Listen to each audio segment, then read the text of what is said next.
말씀을 함께 보겠습니다. 역대하 20장 21절, 22절, 9절을 보겠습니다. 역대하 20장 21절, 22절. 백성과 더불어 의논하고 노래하는 자들을 택하여 거룩한 예복을 입히고 군대 앞에서 행진하며 여호와를 찬송하여 이르기를 여호와께 감사하세 그의 인자하심이 영원하도다 하게 하였더니 그 노래와 찬송이 시작될 때에 여호와께서 복병을 두어 유다를 치러 온 암몬 자손과 모압과 세일산 주민들을 치게 하심으로 그들이 패하였으니. 아멘. 할렐루야. 예. 오늘도 다윗의 장막 46번째입니다. 소제목으로는 여호와의 길, 다윗의 길 6번째. 자, 오늘이 2020년 12월 27일 52주 되는 2020년의 마지막 주일 예배입니다. 예. 코로나가 많이 발생되어짐을 통해서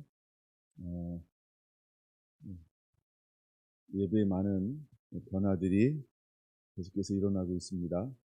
여러분들도 약간 낯설고 새로운 환경일 것 같아요. 저도 낯설고 새로우니까. 오늘도 시에서 왔다 갔는데 저한테 이렇게 묻더라고요. 영업시간이 언제예요? 네, 영업을 시작하겠습니다. 네.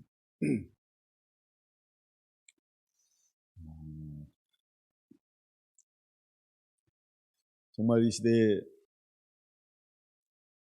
제가 올해 말씀을 나눴던 거를 이렇게 한번 다시 뒤돌아보니까 큰 주제로 4가지 주제를 다뤘더라고요. 네, 진리를 따라 사는 삶, 그다음에 서로 사랑하라, 그다음에 아율레디, 그다음에 다윗 장막. 큰 주제가 몇 개 안 돼요. 올해는 아마 제가 말씀들을 길게 했던 것 같아요. 네, 20번, 뭐 30번, 아율레디는 뭐 72번, 그다음에 다윗 장막도 저는 그냥 한 2주 정도 끝내려고 처음에 생각을 했었어요. 그래서 토미 테니 책을 함께 읽으면서 그냥 그 책에 좀 도움을 얻으면서 같이 예배에 공유를 좀 해야 되겠다 이렇게 시작을 했는데 막상 시작하고 나니까 은혜를 막 부어주시는 거예요. 네, 그래서 은혜를 부어주시면 나눠야 된다 이러고 열심히 나누고 있습니다. 네, 그러다 보니까 오늘 46번째까지 오게 되었어요. 자, 오늘도 올해 한 해를 말하면 뭐 그냥 딱 한마디죠. 코로나19. 네. 네, 전 세계가 코로나로 이 한 단어로 아마 대변되어질 겁니다. 그래서 많은 변화들이 코로나19로 인해서 전염병을 통해서 많은 변화들이 지금 일어나고 있고 일어날 것이고 앞으로도 더 많은 변화들이 있게 될 겁니다. 아직 우리나라에서는 보고가 되지 않고 있지만 이미 영국을 비롯해서 그다음에 일본도 나왔죠. 변종. 예, 변종이 나오기 시작을 했어요. 그렇죠? 뭐 오래전의 이야기입니다만 약간 변종도 나오기 시작을 했어요. 약간 이런 환경 가운데서 우리가 어떻게 하나님 앞에 예배하는 삶을 살아야 할까? 이거는 굉장히 중요한 화두이죠. 그래서 이런 환란들이 오고 변화들이 오면 하나님이 환란과 이런 고난과 역경을 주는 이유는 뭐 분명합니다. 그 중에 하나가 뭐냐 하면 너 진짜야, 너 가짜야, 이걸 하나님께서 보고 싶어 한다는 거예요. 그래서 우리 성결한 성도 한 분 한 분들이 진짜가 되기를 원합니다. 진짜 하나님의 예배자, 진짜 하나님의 자녀, 진짜 천국을 소유한 자, 진짜 영이 살아있는 자, 진짜가 되기를 원합니다. 또 이런 것이 우리가 길어지면 길어질수록 지금 일반적인 사회 통계로는 32% 가까이가 코로나 이후에는 예배의 변화가 올 것이다 라고 그렇게 여긴다는 거죠. 그래서 교회 중심이 아닌 새로운 형태의 아마 신앙생활을 하지 않을 것인가라고 내다보는 사람들이 그렇게 많답니다. 근데 가장 적은 숫자만이 코로나가 오기 전에 그 예배를 회복할 것이다 이렇게 내다보고 있다라는 것이죠. 예. 그래서 우리 안에 많은 변화들이 온 한 해가 2020년이었습니다. 오늘도 우리가 계속해서 다윗의 장막 이런 주제를 가지고 오늘도 은혜를 나누어 보려고 합니다. 예, 뭔가 아이들 축복 기도해 지는 걸 그냥 안 하고 하니까 저도 이상한 것 같아요. 지금 제가 분위기를 좀 다듬고 있어요. 자, 이제 준비되셨죠? 네, 역대하 20장을 통해서 함께 은혜를 나누어 보려고 합니다. 역대하 20장을 나누게 된 배경은 여호사밧의 찬양이었어요. 그가 하나님께 기도하고 하나님께서 야이시엘을 통해서 응답을 주었고 그 응답을 통해서 전략과 방법이 무엇이냐 하면 전투복을 입는 것이 아니고 무기를 창과 칼을 방패 이런 것들로 무장하는 것이 아니었고 너는 거룩한 예복을 입어라. 이것이 하나님의 음성이었어요. 그래서 거룩한 예복을 입고 너는 전쟁에 나아가라. 그리고 내가 너희를 향하여서 행하는 것을 보라 라고 하는 거였습니다. 근데 전쟁하는데 그들이 군복을 입은 것이 아니고 예복을 입었다는 겁니다. 거룩한 옷이라고 하는 것은 여기서 예복을 말하는데 그 예복을 입고 나가는 이유가 어디에 있을까? 예복은 언제 입는 거죠? 성소에서 하나님을 섬길 때 구별되어져서 입게 하는 예복, 제사장들이 입는 예복을 의미하는 겁니다. 근데 오늘 여기 전쟁을 하러 나가는데 하나님이 그 레위 사람들을 구별하여서 야, 예복을 입고 나가 앞에 서서 나를 경배할 수 있겠니? 나를 찬양할 수 있겠니? 라고 하나님께서 말씀하셨을 때 여호사밧과 온 백성들은 한마음 한뜻이 되어서 그들은 기꺼이 하나님 말씀을 신뢰함으로 믿음으로 예복을 입고 나아가 여호와께 감사하세 그 인자하심이 영원함이로다. 여호와께 감사하세 그 자비하심이 영원하도다 라고 찬양하기 시작했다라고 하는 것입니다. 여러분 전쟁을 만날 때 거룩한 옷을 입고 싸울 준비는 하지 않고 하나님을 찬양한다. 여러분 그럴 수 있겠죠? 응답이 오면 그렇게 하시기 바랍니다. 근데 중요한 건 응답을 받고 하는 겁니다. 응답이 왔을 때 이스라엘 백성들은요. 여기서 저는 이 단어가 굉장히 마음에 와닿던 것이 어떤 단어냐 하면 백성과 함께 의논하고 라고 하는 단어였어요. 21절 백성과 더불어 의논하고 라고 말입니다. 근데 의논하는데 백성들의 마음이 여호사밧과 같았다는 거죠. 그러니까 한 마음이 되었다는 거예요. 어떻게 뜻이 하나 될 수 있을까? 무엇이 그 마음들을 하나로 뭉치게 했을까? 여러분 우리가 한 마음 되는 것은 어려운 거죠? 쉬운 거죠? 어려운가요? 한 마음이 된다라고 하는 건 굉장히 어려운 거예요. 우리가 한마디를 해도 실제 이걸 적용하기 위해서는 각자 생각들이 다르고 문화가 다르고 또 상황이 다르고 위치가 다르기 때문에 각자 생각들이 많이 나올 수 있잖아요. 그런데 하나님의 음성을 듣고 전쟁을 하러 나가는데 여호사밧이 갑자기 백성과 함께 의논하기 시작하는 거예요. 그때는 백성들이 한 마음이 되어 버렸다는 거예요. 저는 그걸 보면서 너무 놀라운 거예요. 정말 마지막 때 깨어있는 사람이 누굴까? 그 다음에 말씀의 사람이 누굴까? 그 다음에 은혜 있는 사람들이 누굴까? 정말 살아있다라고 하는 이름을 가진 사람들은 어떤 사람일까? 신령과 진정으로 예배한 사람들은 어떤 사람일까? 이런 생각을 한번 해봅니다. 여러분 이런 사람들은요. 자기가 죽고 자기 안에 오직 하나님의 뜻, 하나님의 말씀 하나로 하나 될 수 있는 그 마음을 가진 사람들, 즉 자기 생각이 없는 거죠. 자기 의지가 없는 거죠. 자기 견해가 없는 거죠. 내가 하고 싶은 것이 없는 거죠. 그리고 야이시엘에게 주었던 하나님의 음성을 다 같이 들었어요. 그리고 그 말씀 그대로 하나가 되어서 움직일 수 있는 그 사람들이요. 여러분, 우리 안에 가장 필요한 것이 무엇일까? 마지막 때 하나님의 군대들이 일어나야 되는데, 그 마지막 때 하나님의 군대들의 특징 중에 하나가 무엇이냐 하면, 같은 마음을 가지고 일사불란하게 움직인다라는 겁니다. 거기에 보면 내 생각이 없다라고 하는 거죠.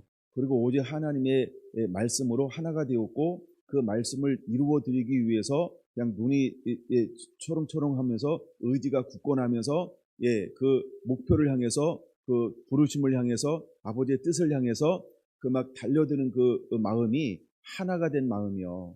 여러분, 우리 안에 그런 마음들로 하나가 되기를 원합니다.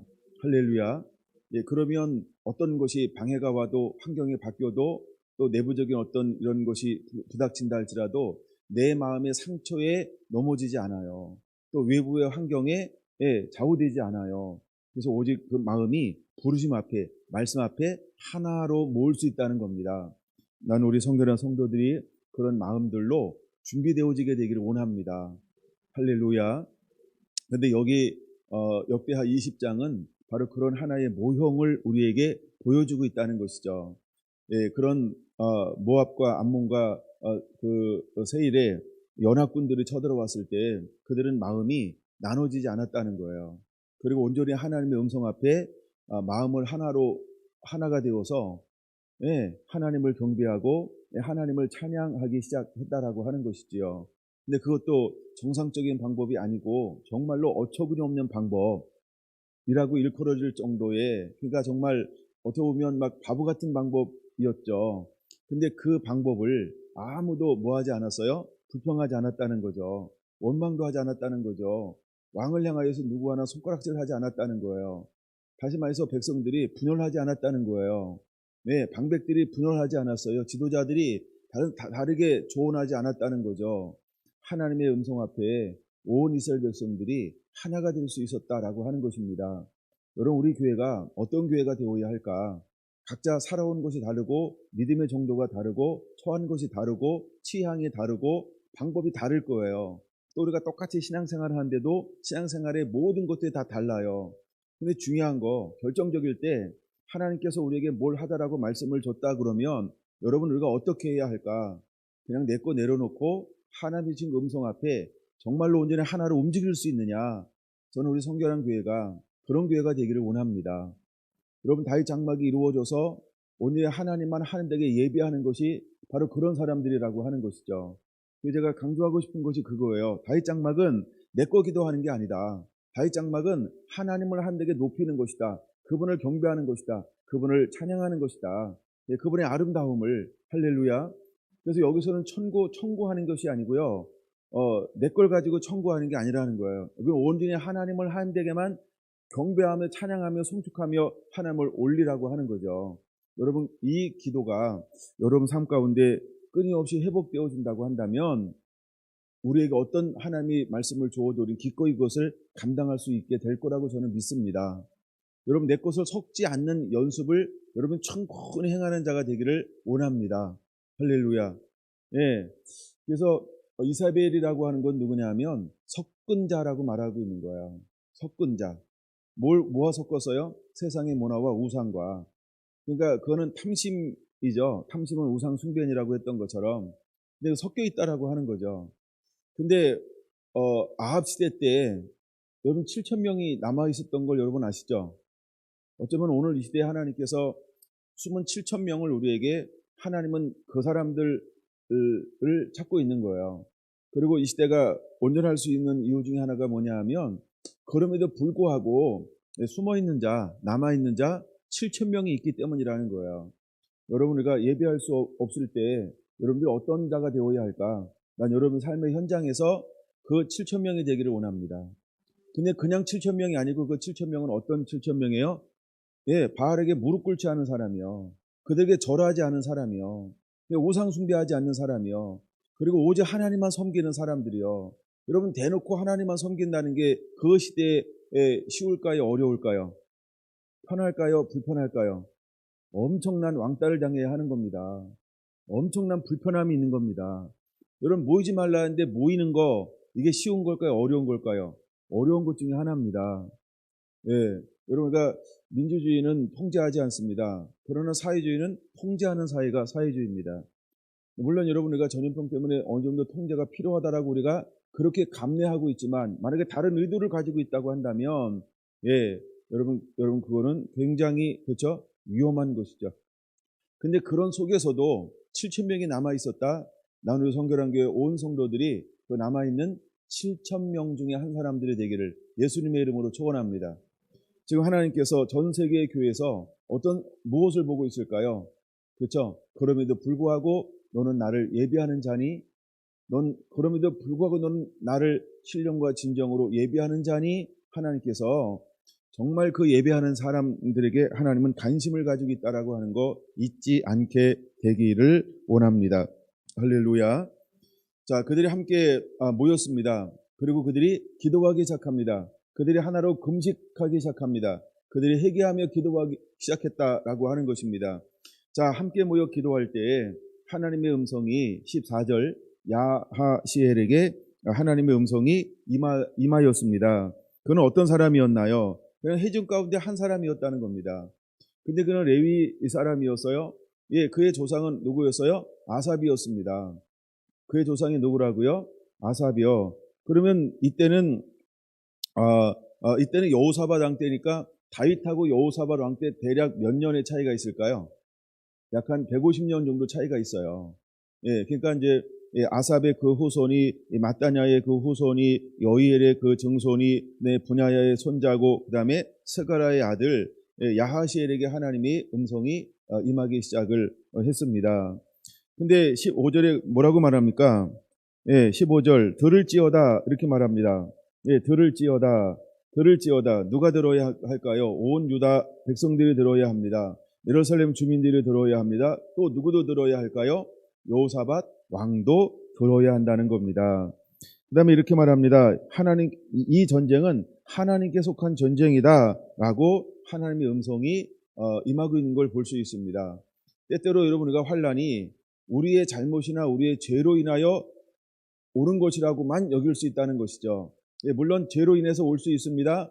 또한 시험하기 위해서 오는 것일 수 있습니다. 또한 축복을 주기 위해서 오는 것일 수도 있습니다.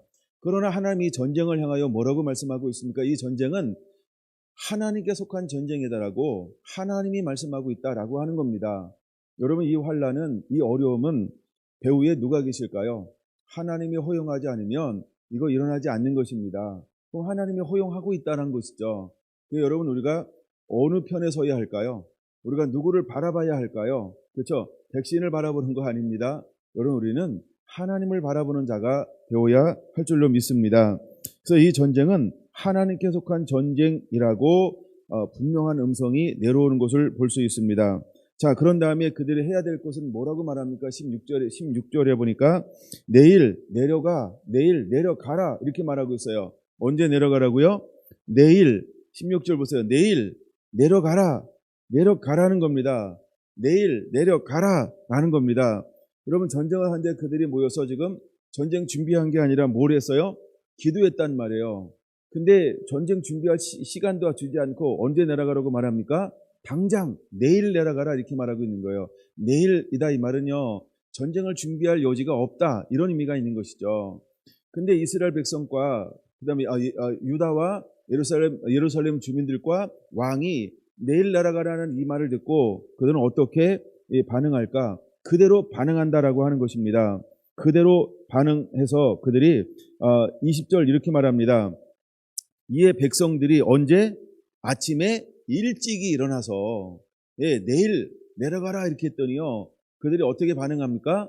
이에 백성들이 아침에 일찍이 일어나서 우리가 아브라함을 시험할 때 아브라함이 아침 일찍 일어나서 여러분 이 단어가 기억나는지 모르겠어요. 그런 것처럼 지금 유다와 예루살렘 주민과 여호사밧 왕은요 하나님의 그 음성을 듣고 바로 순종하고 있는 그 모습을 우리에게 보여주고 있는 것입니다.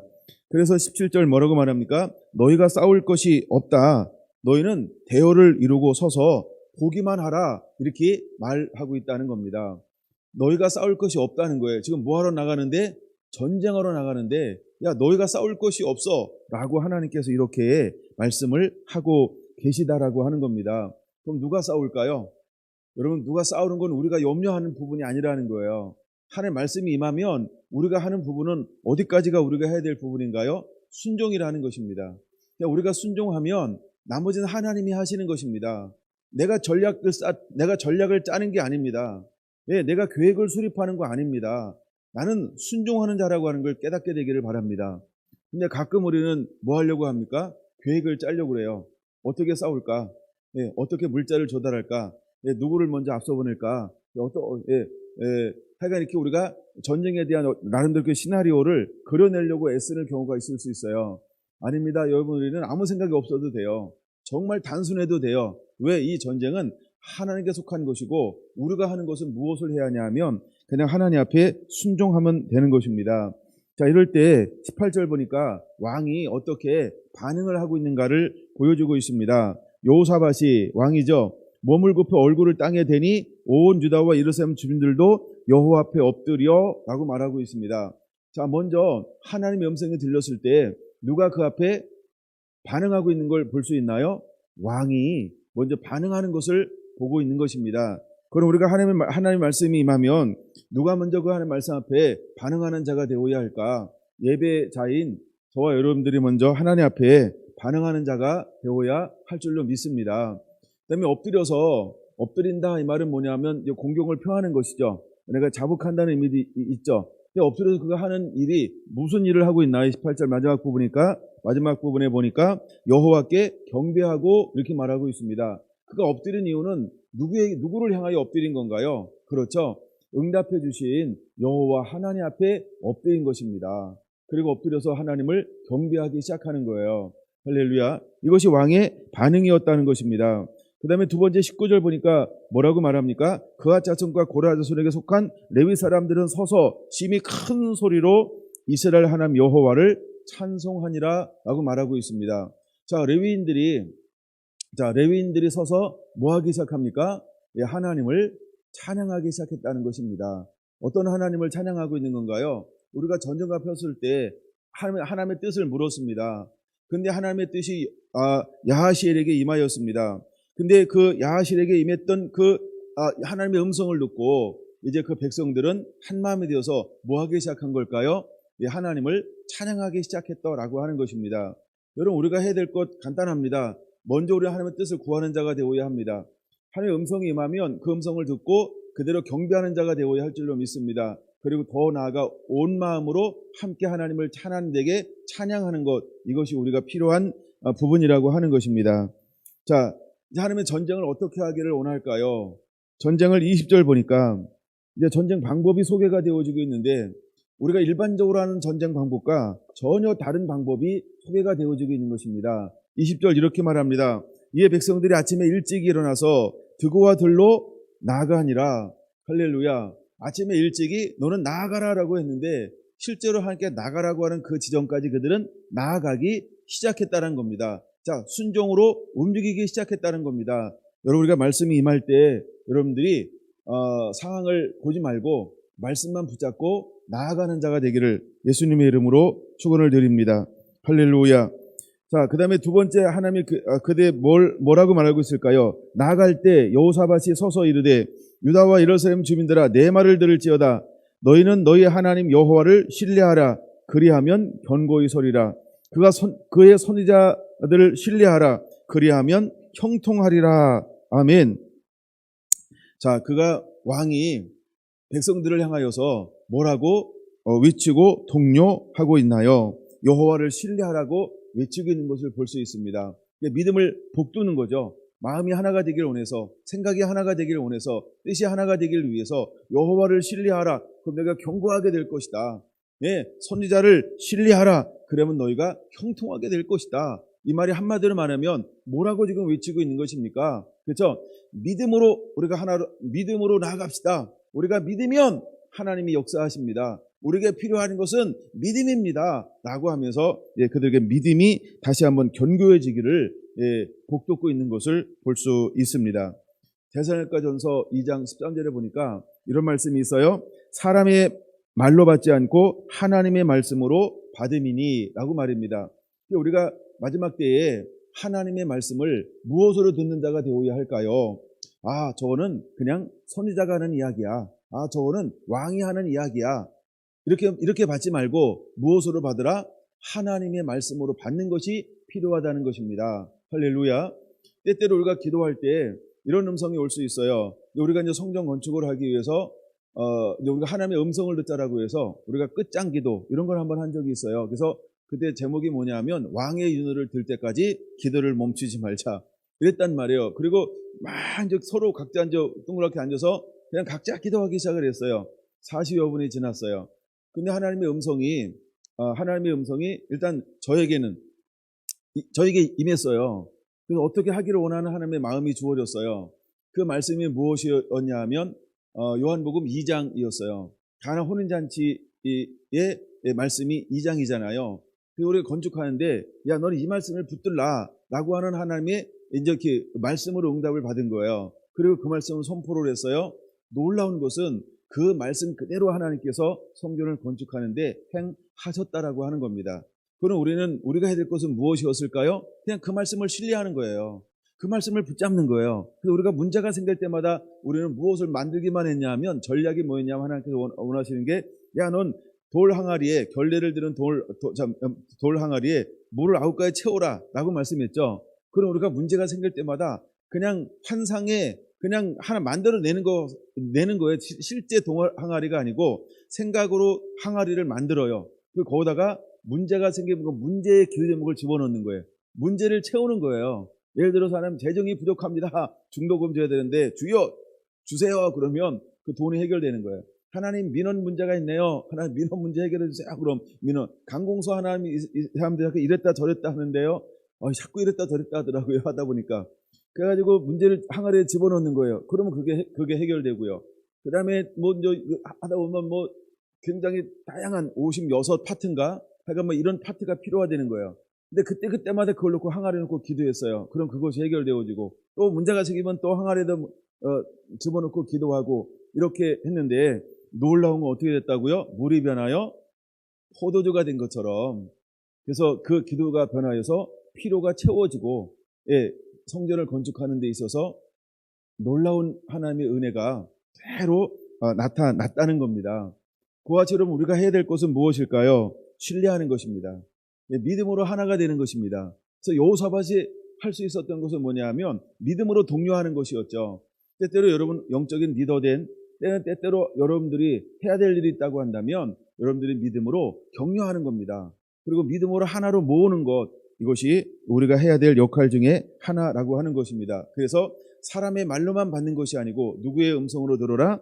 하나님의 말씀으로 받을 줄 아는 우리 성결한 성도가 되기를 예수님의 이름으로 축원을 드립니다. 그 다음에 21절 보니까 이렇게 말합니다. 백성과 더불어 의논했다라고 말합니다. 여러분 순종 안에서의 한마음을 드러내는 모습을 볼 수 있습니다. 순종의 결단을 통하여서 그들은 하나가 되어서 이제 어떻게 하나님의 이 주신 일을 이룰 것인가라고 하는 기쁨으로 마음을 모았다라고 하는 것을 볼 수 있습니다. 우리가 마태복음 7장에 보면 주여 주여 한 자가 다 천국에 들어갈 것이 아니고 다만 하늘에 계신 내 아버지의 뜻대로 행하는 자가 들어간다라고 말씀하고 있는 것처럼 여러분 백성들이 서로 의논했습니다. 의논해서 뭐 하기 시작했습니까? 첫째, 노래하는 자들을 택하였다라고 하는 겁니다. 그럼 노래하는 자들이 누굴까요? 레위인들을 말하는 거죠. 그 레위인들이 뭘까요? 예배자를 말하는 겁니다. 할렐루야. 여러분 마지막 때에 어떤 사람들보다 필요한 사람들이 있는데 어떤 사람들이 회복되어져야 할까요? 예배자들이 회복되어져야 하는 겁니다. 할렐루야. 여러분 이 시대에 가장 많이 회복되어져야 할 사람이 있다고 한다면 어떤 지파일까요? 레위인들이라고 하는 겁니다. 레위인들은 예배자를 말하는 것입니다. 그래서 오늘날 정말 우리 교회 가운데 가장 많은 회복이 어디에서 일어나야 할까? 예배가 회복된 사람들이 일어나야 한다는 겁니다. 할렐루야. 그래서 전 여러분들이 이제는 삶의 현장 속에서 예배하는 자가 되기를 원합니다. 하나님은 무너졌던 다윗의 장막을 일으키겠다라고 말합니다. 이 말이 무슨 의미가 있는지 여러분 아십니까? 마지막께서 주님께서 오시기 전에도 무엇을 통하여 일하겠다는 거예요. 예배를 통해서 일하겠다. 나는 나를 예배하는 자, 나는 나를 찬양하는 자, 나는 나에게 와서 기도하는 자, 내 얼굴을 구하는 자, 내 마음을 가지고 내 앞에 나오는 그 사람을 통해서 나는 나의 일을 행할 것이다 라고 하나님께서 말씀하고 있다는 것입니다. 할렐루야. 그래서 예수님께서 오실 때에도 누구를 하나님께서 사용하셨습니까? 경배하는 자들을 하나님이 세우신 것을 볼 수 있어요. 그래서 목자들을 부릅니다. 그 다음에 하늘의 천사들을 찬양합니다. 그 다음에 동방 박사들이 와서 경배합니다. 예, 그 다음에 시므온에게 가서 이제 8일째 되는 날 하는데 시므온이 그를 향하여 누가복음 2장 32절, 1장 32절 뭐라고 말합니까? 2장 32절 뭐라고 말합니까? 이는 세상의 빛이다. 그 다음에 이는 이스라엘의 영광으로 나타나실 자다. 여러분 그 두 단어가 어떤 단어라고 말씀드렸어요? 바로 그것이 다윗 장막의 회복이라고 하는 것입니다. 다윗 장막이 회복되면 무엇의 회복이 일어납니까? 예, 이스라엘이 돌아오게 될 것입니다. 이방인이 돌아오게 될 것입니다. 그런 것처럼 예수님의 사역이 어떤 사역을 열어놓는 것과 같습니까? 다윗 장막을 수축하는 겁니다. 다윗 장막을 세우는 것입니다. 그래서 이스라엘에게는 여호와의 영광으로, 이방인에게는 빛으로 예수님께서 일어나신 것입니다. 할렐루야. 그는 예배하는 자였다라고 하는 걸 여러분들이 기억하시기를 바랍니다. 그러므로 마지막 때도 하나님께서 누구를 통하여 일하실까? 다른 거 아닙니다. 예배가 회복되어진 그 예배자를 통하여 하나님이 일하실 거라는 겁니다. 아멘. 그래서 요한복음 4장에서도 성령이 임하시면 우리가 다른 걸 요구하지 않아요. 뭘 요구하고 있습니까? 때가 올 것인데 내가 신령과 진정으로 예배할 때가 온다. 나는 그런 사람들을 지금 찾고 있어. 나의 관심은 어디에 있는지 아니? 나는 신령과 진정으로 예배하는 자들에게 나의 관심이 있단다 라고 하나님은 우리에게 말씀을 하고 있는 것입니다. 그러므로 여러분들이 왜 예배가 회복되어져야 하는가, 또 왜 회복된 예배자로 살아가야 되는가를 다시 한번 깊이 깨닫게 되시기를 바랍니다. 그래서 21절 보니까 노래하는 자들을 먼저 선택하고 있는 것을 볼 수 있습니다. 그러므로 저는 여러분들이 마지막 때에 노래하는 자가 되길 원합니다. 예배하는 자가 되길 원합니다. 예배자가 되기를 원합니다. 근데 예배하는 자들은 무엇을 입어야 합니까? 거룩한 예복을 입어야 한다는 겁니다. 그래서 두 번째가 거룩한 예복을 입히고 라고 말하고 있는 거예요. 여러분 이 예복은 언제 입는 겁니까? 하나님 앞에 예배를 봉사하기 위해서 섬기러 갈 때, 물론 섬긴다라고 하는 영어가 예배예요. 예배라는 단어를 영어는 섬긴다라는 단어로 사용하고 있다는 거 여러분 아셔야 됩니다. 그래서 예배를 거룩한 예복을 입고라고 할 때 이게 봉사하고 섬기는 거거든요. 근데 이 예복은 언제 입는 거라고요? 예배를 할 때요. 근데 노래하는 자들을 택하고 두 번째 그들에게 무엇을 입히라고 말합니까? 거룩한 예복을 입히라라고 말하고 있는 것입니다. 마지막 때 신부가 입는 옷이 요한계시록 19장에 말하고 있는 것처럼 깨끗하고 흰 세마포 옷을 입어야 하는 것처럼 세마포 옷은 언제 입는 겁니까? 그게 바로 거룩한 예복이라고 하는 겁니다. 할렐루야. 그럼 여러분 이것은 성도들의 옳은 행실이라고 말하고 있는 것처럼 그러면 마지막 때 신부는 뭐하는 사람인 것을 우리에게 보여주고 있는 걸까요? 그는 노래하는 자들이라는 겁니다. 그는 예배자라고 하는 걸 우리에게 보여주고 있는 것입니다. 할렐루야. 여러분 우리는 예배하는 신부가 되기를 원합니다. 예배하는 신부가 되기를 원합니다. 예배하는 자가 되기를 원합니다. 자, 그 다음에 세 번째, 옷을 입고 어디 앞에 서야 할까요? 옷을 입고 어디 앞에 서야 할까? 21절 보니까 군대 앞에서 행진하며 이렇게 말하고 있어요. 군대 앞에서 행진하며 할 때 여기서 말하는 군대는 백성 앞에서 행진하며 이 말인 것입니다. 그럼 가장 먼저 나가야 될 사람들은 어떤 사람일까요? 예배자가 선두주자가 되어지는 겁니다. 여러분 선두자라고 하는 말 많이 들어보셨나요? 네, 저는 우리 교회는 아마 많이 들어봤을 거예요. 네, 여러분들도 들어보셨나요? 네, 여러분들이 오시기 전에 많이 사용하던 말들이라 그러니까 선두주자가 되어야 되는데 선두주자는 어디에 서는 사람일까요? 맨 앞에 서는 사람들을 말하는 거예요. 근데 맨 앞에 하나님은 누가 서기를 원하는 거예요? 노래하는 자들이요. 노래하는 자들이 뭐 하는 자들이라고요? 예배하는 자요. 그러니까 맨 앞에 서는 사람이 누구냐면 예배자가 맨 앞에 서라라고 말하고 있습니다. 자, 그러면서 그들이 군대 앞에 행진하며 여호와를 찬송하여 이르기를, 그럼 뭐라고 찬양하면 될까요? 너무 간단합니다. 그렇죠? 여호와께 감사하세. 그 인자하심이 영원하시도다. 여호와께 감사하세. 그 자비하심이 영원하시도다. 제가 여러 자료를 찾아봤더니 인자라고 번역한 데도 있고 자비라고 번역한 데도 있고 그렇더라고요. 제가 두 가지를 사용하는데, 근데 보통 이제 우리가 하나님을 노래할 때 하나님을 뭐라고 불러요? 인자하신 하나님, 자비하신 하나님. 물론 저 시편에는 선하시고 뭐 이렇게 하나 더 나오긴 하죠. 근데 이렇게 말해요. 여호와께 감사하세. 그 인자하심이 영원하심이로다. 이렇게 찬양하기 시작했어요. 근데 그 찬양하기 시작하는 동시에 누가 일하기 시작합니까? 누가 역사하기 시작합니까? 어떤 일들이 일어나기 시작합니까? 여러분, 예배가 시작되면 하늘이 움직일 것입니다. 예배하는 그곳에 하나님의 천군 천사를 동원하게 할 것입니다. 예배하는 그곳에 하늘문을 여실 것입니다. 그러면 여러분들 어떤 환경에 있다 할지라도 여러분들은 예배하는 자가 되기를 축원합니다. 예배하는 자가 되기를 축원합니다. 예배하는 자가 되기를 바랍니다. 22절, 그 노래와 찬송이 시작될 때, 그러면 난 저 예배가 되지, 나 예배가 회복될 거야, 그 마음 먹는 것만 가지고 되지 않는다는 거예요. 그럼 실제로 우리가 어떤 사람이 되어야 될까요? 예배하는 자. 5분을 하든 10분을 하든 60분을 하든, 최소 우리가 60분 해야 된다 그랬어요. 우리가 여러분 예배가 시작이 될 때 어떤 일들이 일어날까요? 영적인 영역에서 일어나는 그 일들이 육적인 영역으로 실제가 되어지는 것은 우리가 예배하기 시작할 때 놀라운 역사가 시작된다는 것입니다. 그래서 22절, 그 노래와 찬송이 시작할 때 여호와께서 복병을 두어 유다를 치러 온 암몬 자손과 모압과 세일산 주민들을 치게 하심으로 그들이 패하였으니. 할렐루야. 뭐 할 때 하나님이 일하실 수 있습니까? 찬양하기 시작할 때라고 말합니다. 저는 에스겔서 36장 37절, 38절을 여러분 기억하시나요? 그럼에도 불구하고 너희는 내게 이루어지기를 37절 기도해야 할지니라. 하나님께서 다 하시겠다고 말씀하고 있습니다.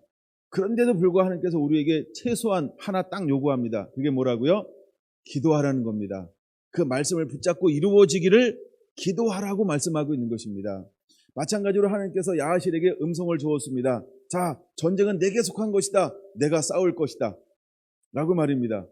근데 이스라엘 백성들이 하나 해야 했습니다. 그게 뭘까요? 찬양하기 시작해야 한다는 겁니다. 그때 나를 노래해라. 나를 높여라. 나를 예배해라. 그럼 너희가 나를 예배하는 동시에 나는 너희를 위해서 싸울 것이다. 할렐루야. 여러분, 왜 우리가 예배하는 자가 되어야 되는지, 또 예배가 실제가 되어야 하는지를 다시 한번 새롭게 깨닫게 되시기를 바랍니다. 아멘. 그래서 노래하기 시작할 때 하나님께서 복병들을 두어서 그들을 치게 하시고 있는 모습을 볼 수 있습니다. 더 나아가 그 노래가 끊이지 않고 계속해서 울려 퍼질 때 그 다음에 어떤 일이 벌어집니까? 23절에는 그들이 서로 쳐 죽이니라 하면서 그 안에서 자중질환이 일어나게 하는 모습을 볼 수 있습니다. 여러분, 우리의 전략은 굉장히 간단합니다. 우리가 어떻게 해야 할까요? 17절, 내일 그들을 맞서 나가라 라고 말합니다. 20절, 나갈 때. 21절, 행진하며. 22절, 시작될 때 여호와의 복병이 투입되어지는 것을 볼 수 있습니다. 그럼 여러분, 나가라 라고 하는 것에 나갈 때, 행진하며, 시작할 때, 이 단어는 무슨 말일까요? 순종하면 하나님이 일하신다는 겁니다. 할렐루야. 그럼 우리가 우리의 방법이나 우리의 상식이 아닌 우리의 순종을 통해서 하나님이 일하게 만드는 하나님의 사람들이 되기를 예수님의 이름으로 축원을 드립니다. 이것이 우리의 예배가 되어야 한다는 거예요. 그 다음에 기록된 것은 무엇이 기록되어져 있나? 하나만 더 보고 마칠까요? 이제 전리품을 획득하게 하는 하나님의 놀라운 그 축복이 기록되어져 있습니다. 그들 전리품을 획득하는데 며칠 동안 획득합니까? 25절 보니까 사흘, 3일 동안 전리품을 획득하게 하는 것을 볼 수 있어요. 재물과 의복과 보물이 많이 있으므로 라고 말입니다. 그들이 이미 경제적으로 약간 손실을 본 부분도 있습니다. 그러나 그들은 이미 강력합니다. 그리고 부강합니다. 근데도 그 전쟁을 통해서 하나님께서 그들에게 어떤 축복을 주고 있나요? 경제적인 축복을 주고 있는 걸 볼 수 있습니다. 왜 경제적인 축복을 주고 있는 걸까요? 복음을 전하라고요. 왜 경제적인 축복을 여전히 주실까요? 그렇죠? 우리의 이웃을 돌보라고요. 할렐루야. 그러므로 여러분, 우리의 경제 축복은 복음에 사용되어져야 할 줄로 믿습니다. 그리고 하나님의 사랑을 드러내는데 사용하는 교회가 되어야 하는 것입니다. 할렐루야. 예. 그러면서 이제 그 싸움의 골짜기가 이름을 바꿔줘요. 이름이 뭐라고 불러지나요? 보라가 골짜기라고 불러지고 있습니다. 찬송의 골짜기, 축복의 골짜기, 송축의 골짜기로 그 이름이 바뀌어지고 있습니다. 자, 그런 다음에 또 하나 이제 주신 축복이 뭐냐 하면 28절이죠. 그들이 비파와 수금과 나팔을 합주하고 언제 합주가 가능할까요? 여러분, 그렇죠? 많은 노력이 필요하고 연습이 필요하겠죠? 언제 합주가 되는 걸까요? 한 마음이 되었다 이 말입니다. 네, 한 마음이 되었다 이 말입니다. 그렇죠? 그래서 합주하고 예루살렘에 이르러 여호와의 전에 나아가니라. 근데 각자 집으로 간 게 아니고 어디로 갔어요? 하나님의 전에 나아가. 그럼 전에 나가는 이유가 뭘까요? 예배하러요. 먼저 하나님께 영광 돌리러요. 그럼 그들의 삶의 중심이 어디라는 거예요? 삶의 터전이 아니고, 그렇죠? 네, 자기의 잡이 아니고, 자기의 일터가 아니고, 자기의 가정이 아니고, 그들의 삶의 중심이 어디에 있었던 것을 보여주고 있는 거예요? 그렇죠? 하나님 앞에 우선순위를 놓았다. 즉 신앙이 우선순위였다는 걸 보여주고 있는 것입니다. 그래서 우리 성결한 성도들 삶 가운데 어떤 일이 있어도 신앙이 제 우선이 되는 그런 은혜가 있게 되기를 원합니다. 자, 그랬더니 하나님께서 또다시 무엇을 유다에게 허용하시고 있나요? 29절, 30절 같이 읽습니다. 이방 모든 나라가 여호와께서 이스라엘의 적군을 치셨다 함을 듣고 하나님을 두려워함으로 여호사밧의 나라가 태평하였으니 이는 그의 하나님이 사방에서 그들에게 평강을 주셨음이더라. 할렐루야. 다시 그들에게 임한 게 뭐예요? 사방에 평강을 허용했다는 겁니다. 다시 하나님께서 이것을 주었어요. 그 이후로 하나님께서 여호사밧이 사는 날 동안에 하나님은 유대 가운데 평강을 주었다라고 하는 것입니다. 여러분, 정말 화평은 무엇으로만 만들어질 수 있을까요? 예배할 때 평강이 만들어지는 것입니다. 여러분, 우리가 하나님이 우리에게 이렇게 말하면 너는 강하고 용맹을 발휘한 자가 되라 라고 말합니다. 여러분들은 강하고 용맹한 자가 되어야 합니다. 여러분, 이 말은 아모스에 있는 말씀이에요. 근데 아모스서에 있는 이 말씀이 언제 사용되어지는 것이냐 하면 그 언어를 찾아보니까 이런 거예요. 강하다라고 하는 건 뭐냐면 외부에 어떤 일이 일어나 할지라도 내 안에 받아들이지 않는 거. 내가 그 분리가 된 상태. 이게 강하다라고 하는 거예요. 강하다. 그게 강한 겁니다. 옆에서 막 아무리 환란이 있어도요, 고요한 상태를, 평정을 유지하는 상태예요. 흔들림이 없어요.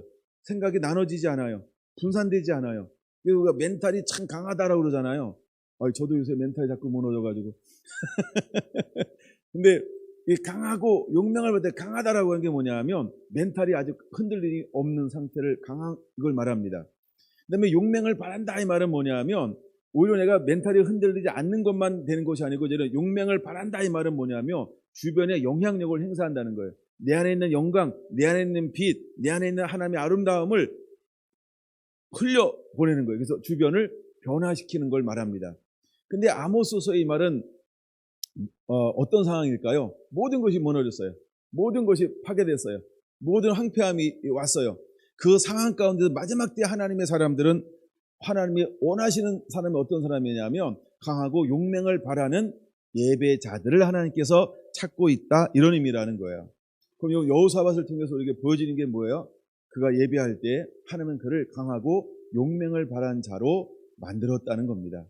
마지막 때 하나님께서 예배자를 어떻게 세우기를 원할까요? 강하고 용맹을 바라는 자로 세우기를 원하는 겁니다.